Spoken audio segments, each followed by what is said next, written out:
तो वहीं एलनाबाद सीट पर जातीय समीकरण क्या है, इस पर भी नजर डालना बेहद जरूरी है। एलनाबाद में 37% जाट वर्ग है, 17% जनरल कैटेगरी में आने वाली अन्य जातियां हैं, 24% पिछड़ा वर्ग है, 22% अनुसूचित जाति है। दिल्ली पुलिस ने दिल्ली से बहादुरगढ़ जाने वाले रास्ते से बैरिकेड्स हटा दिए हैं और लोगों की आवाजाही के लिए रास्ता खोल दिया है। इसके साथ ही जल्द से जल्द इस रास्ते को ट्रैफिक के लिए भी खोल दिया जा सकता है।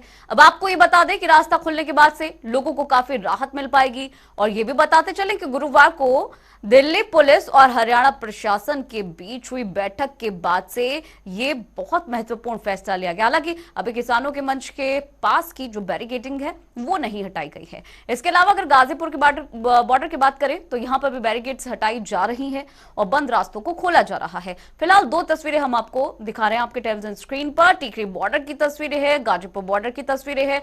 गाजीपुर बॉर्डर पर आप देख सकते हैं कि किस तरह से बैरिकेड्स जो है हटाए जा रहे हैं। दो तस्वीरें आपको दिखा रहे हैं टिकरी बॉर्डर और गाजीपुर बॉर्डर की।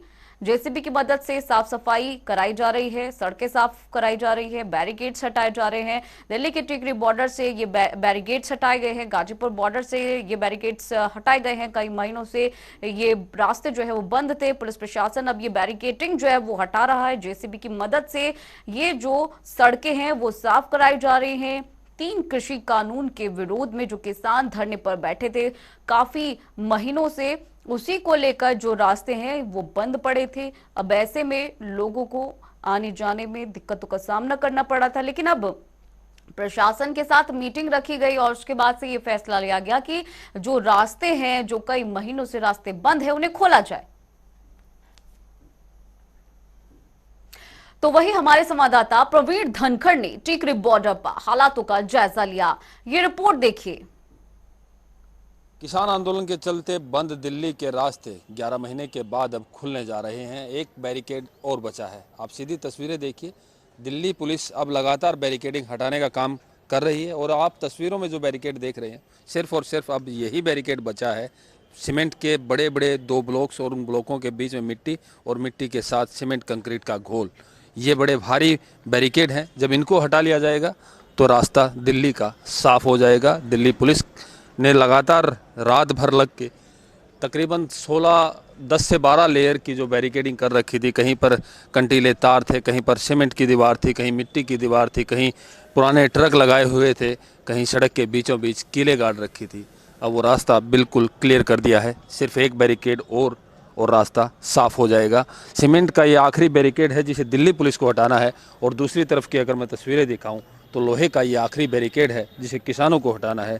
जब दिल्ली पुलिस ये बैरिकेड हटा लेगी और उसके बाद किसानों से बात करेगी तो किसानों का बैरिकेड भी हट जाएगा और उसके साथ ही रास्ते दिल्ली के खुल जाएंगे। लगातार उद्योगपति भी सरकार से डिमांड करते आए थे कि उन्हें काफ़ी नुकसान हो रहा। आम आदमी भी काफ़ी गुहार लगाता आया है सरकार से कि उन्हें काफ़ी घूम कर जाना पड़ता है दिल्ली। 15 मिनट का सफ़र, 5 मिनट का सफ़र, 1 मिनट का सफ़र 1 घंटे आधा घंटे में पूरा करना पड़ता है। कुछ लोग हमारे साथ हैं जो इस किसान आंदोलन में लगातार जुड़े हुए हैं। आप बताइए कि जो रास्ते खुल रहे हैं, दिल्ली पुलिस जिस तरह से बैरिकेड हटा रही है, कैसा लग रहा है? रास्ते खुलने चाहिए, आप लोग सहमत हैं? देखिए, मैं ना यहाँ सेवा करता हूँ मंच पे और लंगर में भी। मैं किसान नहीं हूँ, इस देश का मजदूर मेहनत करता व्यक्ति हूँ। और रास्ते ना किसानों ने कभी बंद किए थे और ना कभी अभी खोल रहे हैं। ये दिल्ली पुलिस की तरफ से रास्ते बनते, दिल्ली पुलिस खोल रही है। और रास्ते ही क्यों, गलियाँ भी दिल्ली पुलिस ने बंद कर रखी थी, अगल बगल की गलियाँ भी बंद कर रखी थी। और रास्ते तो खुलने चाहिए, रास्ते चलने की चीज़ें, और किसानों को भी चलने का हक है, आम जनता को भी, उद्योगपति को, गरीब को भी, मजदूर को भी, सबको रास्ते पे चलने का हक है। इन रास्तों को बंद क्यों किया गया? मैं इस दीवार को, आप देखो ये दीवार, 1 मिनट दिखाइए। इस दीवार को मैं ये क्या कहता हूँ, ये दीवार भगत सिंह कहते थे पूंजीवाद मुर्दाबाद, साम्राज्यवाद मुर्दाबाद। ये पूंजीवाद और साम्राज्यवाद की दीवार है जो देश में कहीं भी नहीं खड़ी होनी चाहिए, खास करके मेहनतकश और किसान के लिए। तो इसीलिए मैं कहता हूँ ये रास्ते आज या कभी भी, कहीं भी, कभी बंद नहीं होने चाहिए, खुलते रहने चाहिए। बिल्कुल, रास्ते पूरी तरीके से कभी भी बंद होने नहीं चाहिए। और जो किसान मजदूर चाहते हैं, पूंजीवाद और साम्राज्यवाद की दीवार भी हटनी चाहिए। आप मेरे पीछे ठीक देख रहे हैं, वो स्टेज है, किसानों की स्टेज है, लगातार 11 महीने से जारी है और ये स्टेज अब लगातार जारी रहेगी। दूसरी तरफ का जो किसानों का बैरिकेड है वो हट जाएगा और रोहतक की तरफ जाने वाला रास्ता अब खुलने वाला है। सिर्फ एक बैरिकेड की दूरी है, जैसे ही वो हटेगा, आज हो सकता है आज शाम तक ये रास्ता खुल जाए या फिर कल ये रास्ता खुल सकता है। प्रवीण कुमार धनखड़, जनता टीवी, टिकरी बॉर्डर। पेट्रोल और डीजल की कीमतों में बढ़ोतरी का सिलसिला थमने का नाम नहीं ले रहा है। तेल के भाव पर महंगाई की मार जारी है। पेट्रोल और डीजल की कीमतें हर दिन नया रिकॉर्ड बना रही हैं। घरेलू तेल कंपनीज की अगर बात करें तो कंपनीज ने इस हफ्ते के पहले 2 दिनों में पेट्रोल डीजल के दामों में कोई बढ़ोतरी नहीं की थी, लेकिन बुधवार की अगर बात करें तो बुधवार से फिर से लगातार तीसरे दिन पेट्रोल और डीजल के रेट्स में 35 पैसे प्रति लीटर का इजाफा देखने को मिला है। दिल्ली की अगर बात करें तो दिल्ली में पेट्रोल 108 रुपए 64 पैसे प्रति लीटर, जबकि डीजल 97 रुपए 37 पैसे प्रति लीटर पहुंच चुका है। ईंधन की कीमतों की अगर बात करें तो महंगाई होने के साथ साथ पेट्रोल और डीजल के रेट रिकॉर्ड ऊंचाई पर पहुंच चुके हैं। बहुत ही मतलब कुछ ना कुछ गवर्नमेंट को कुछ करना ही चाहिए इसके रिगार्डिंग। देखते हैं कि मतलब हर रोज़ आपका पेट्रोल हर चीज़ महंगी हो रही है। मतलब अगर आप उस पर कंट्रोल नहीं कर पाएंगे, आप हम लोग से तो मतलब हम जेब से ही पैसा जा रहे हैं और कुछ नहीं कर पा रहे हैं। आप मतलब आप कुछ वक्त के बाद ऐसा होगा ना, गवर्नमेंट भी बोल सकती है खून निकालेंगे और फिर बेचेंगे। आप ही लोगों का पब्लिक का लेंगे और बोलेंगे बेच देंगे, और जो पैसे आएंगे उससे गवर्नमेंट चलाएंगे। यही आप कर सकते हैं, उससे आप ज़्यादा कुछ नहीं कर पाएंगे। पहले मंथली हम जब पटना से जब भी करते हैं तो लगभग मेरा 1500 में हो जाता, अब 4500 लगता है। तो बहुत ज़्यादा ये डिफरेंस है, एक आम आदमी के लिए बहुत भारी है। शायद ऊपर तक ये आवाज़ नहीं पहुंचता है, लेकिन एक आम आदमी बहुत ज़्यादा परेशान है। अब देख रहे हैं कि ऐसा दिक्कत हो गया है कि अब मोटरसाइकिल से तो चलना, अब तो साइकिल खरीद के सोच रहे हैं कि साइकिल लेके चलें। अब साइकिलों तो नहीं मेंटेनेंस हो रहा है, इतना दिक्कत हो गया है और इतना महंगाई हो गया है कि घर नहीं चल पा रहा है। हम देख तो अब ग्राफिक्स के जरिए आपको दिखाते हैं मुख्य शहरों में पेट्रोल और डीजल का दाम किस स्तर तक पहुंच चुका है। तो अक्टूबर में कितने बड़े पेट्रोल के दाम? 1 अक्टूबर को 25 पैसे की बढ़ोतरी देखी गई। इसके बाद से 5 अक्टूबर की बात करें तो पेट्रोल 1 रुपए महंगा हो गया। अक्टूबर में पेट्रोल के दाम कितने बढ़े हैं वो आपको बता रहे हैं ग्राफिक्स के जरिए। 10 अक्टूबर तक 2 रुपए 20 पैसे का इजाफा हो गया, जो कि काम आदमी के लिए काफी ज्यादा है। 15 अक्टूबर तक 3 रुपए 20 पैसे बढ़ गए। तो लगातार जो बढ़ने का सिलसिला है वो जारी है। 20 अक्टूबर तक 4 रुपए 20 पैसे महंगा हो चुका है पेट्रोल। 24 अक्टूबर तक 5 रुपए 60 पैसे की बढ़ोतरी हो चुकी है। 28 अक्टूबर तक 6 रुपए 30 पैसे बढ़ चुके हैं, यानी कि अक्टूबर में। अब 1 अक्टूबर को डीजल की बात करते हैं तो 39 पैसे डीजल महंगा हुआ। 5 अक्टूबर को 1 रुपए 29 पैसे का इजाफा डीजल के अंदर देखने को मिला। 10 अक्टूबर को 2 रुपए 69 पैसे डीजल के जो दाम है वो बढ़ गए। इसके बाद 15 अक्टूबर तक 3 रुपए 74 पैसे डीजल के दामों में बढ़ोतरी की गई। 20 अक्टूबर तक ये 4 रुपए 44 पैसे हो गए। 24 अक्टूबर तक डीजल के रेट्स में 5 रुपए 84 पैसे की बढ़ोतरी हो चुकी है। 29 अक्टूबर की बात करें तो 6 रुपए 89 पैसे डीजल महंगा हो चुका है। तो बढ़ती महंगाई ने आम जनता की कमर तोड़ कर रख दी है और लगातार पेट्रोल और डीजल के दामों के कारण आम जनता काफी परेशान है। पेट्रोल और डीजल महंगा होने की वजह से ट्रांसपोर्टेशन भी महंगा हो रहा है और इसका सीधा सीधा असर आम लोगों की जेब पर पड़ रहा है। इसके साथ ही फल सब्जियों के दाम भी आसमान छू रहे हैं। इसी को लेकर बल्लभगढ़ से हमारे संवाददाता ने जायजा लिया, आपको भी दिखाते हैं। साल में लाखों युवाओं के रोजगार छीन चुके हैं, लोगों का धंधा ठप पड़ा हुआ है। महामारी की वजह से लगातार परेशानियां 7वें आसमान पर पहुंच रही हैं। ऐसे में महंगाई की मार और ज़्यादा पीड़ा देने वाली है। आज एक बार फिर पेट्रोल और डीजल के दाम बढ़े हैं। इस समय हम मौजूद हैं बल्लभगढ़ के सेक्टर 3 के पेट्रोल पंप पर।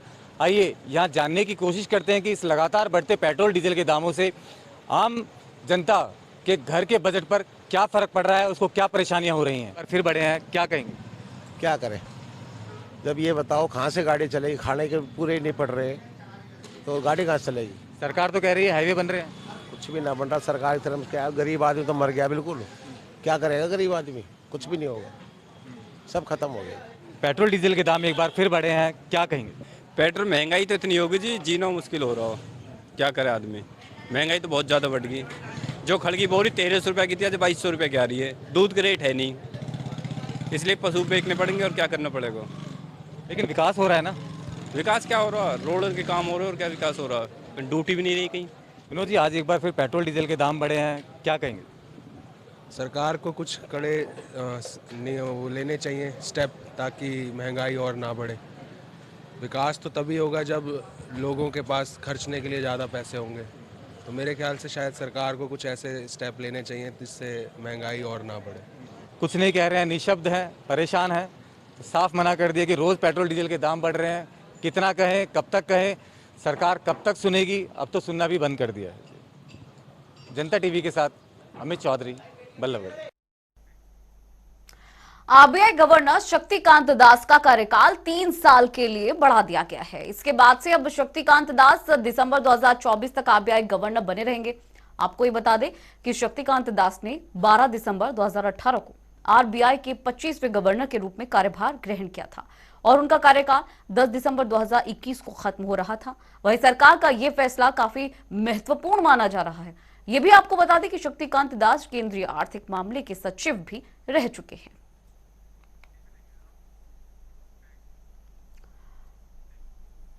उत्तर प्रदेश के मिर्जापुर में एक निजी स्कूल में शिक्षक का बेरहम चेहरा सामने निकल कर आया, जहां शरारत करने पर शिक्षक ने दूसरी क्लास के एक छोटे से मासूम बच्चे को छत से उल्टा लटका दिया।